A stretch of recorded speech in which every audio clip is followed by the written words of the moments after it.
What's up, everybody? Welcome to episode 10, Quarantine Cooks. It's fucking shitty out today, so I'm going to make some comfort food. I'll show you how to make a grilled cheese. So the grilled cheese is another classic, kind of like the BLT, except this one I think you can take a bit more creative liberty with it. There's not really a lot going on in a grilled cheese, so if you wanted to add some bacon or some tomatoes or something else like that, feel free. You fucker. Up now. God damn it. Okay, so biggest thing with a grilled cheese is whether or not you're going to use mayo or butter to toast the bread. Personally, I'm a butter guy. I don't know. I think with mayo, it just never gets as crispy and it's always got that kind of tang to it.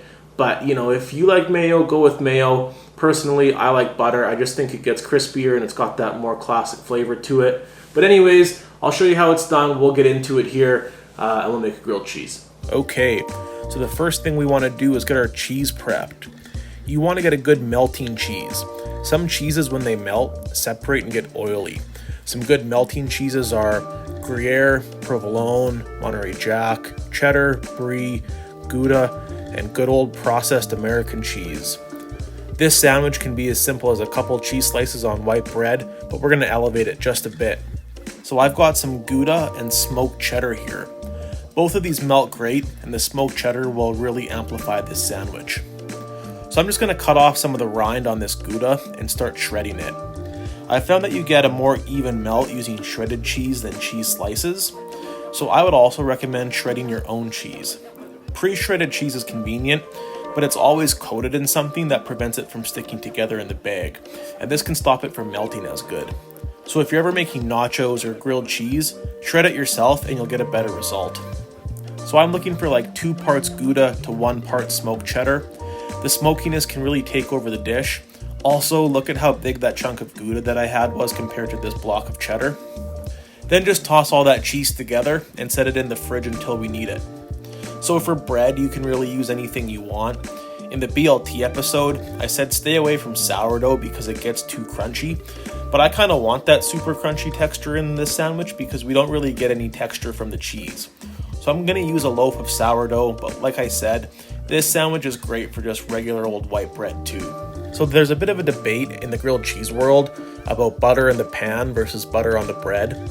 Honestly, butter on the bread probably is marginally better, but I just never have any room temperature butter on hand, and I've never had any issues just tossing cold butter into a pan. So I'm going to use a cast iron skillet for this to get this sandwich nice and crunchy, but feel free to use whatever you might have on hand. So one of the little tricks that we're going to do to elevate this sandwich is to very lightly toast the inside of the sandwich. So I'm just going to toss some butter in the pan over medium-low heat and toss my slices of bread in there and just let these go until they get slightly toasted. So you can see that one slice finished a bit quicker than the other. That's fine, just pull it out and set it aside. You don't want this to get too crunchy here. Then once both slices are lightly toasted, throw another pat of butter into the pan and toss 1 slice of bread untoasted side down into the pan. Then pile that guy nice and high with your grated cheese. Spread it out nice and evenly. Then when it looks good, add a little more cheese. And then a little more after that. This motherfucker is not a healthy sandwich, so don't skimp on the cheese here. Then toss your other slice of bread untoasted side up and just let that go. Maybe move this guy around in the pan a couple of times just to find some butter hiding in the corners of the pan. This will help it get nice and toasty and golden. So we're just cooking this over medium-low heat. No need to rush anything here. We've got lots of cheese in this sandwich, so we want to make sure and take our time so that it melts all the way through. So when this guy starts to look nice and golden brown, we're just going to give it a flip. So just hold this thing on your spatula and toss another pat of butter into the pan. Then drop that guy into the butter and move it around so that that entire side gets coated, and then just give it a nice press and just let it rock. So if you look here, we have some deep toasting in these 2 areas, but these other areas are looking a bit light for me.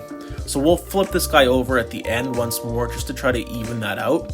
But for now, I just want to start getting some color on the other side of this sandwich. So same as the first side, just move this guy around in the pan to make sure you got lots of butter on this guy. Okay, so the butter is kind of what gives this sandwich its golden color.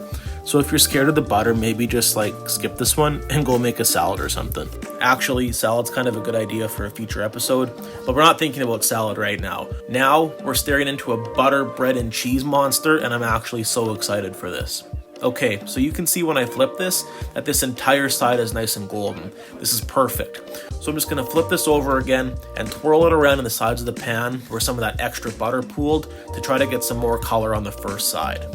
And once this thing looks like $1,000,000, pull that guy off and you're good to go. Honestly, just listen to this and tell me it's not worth the heart attack.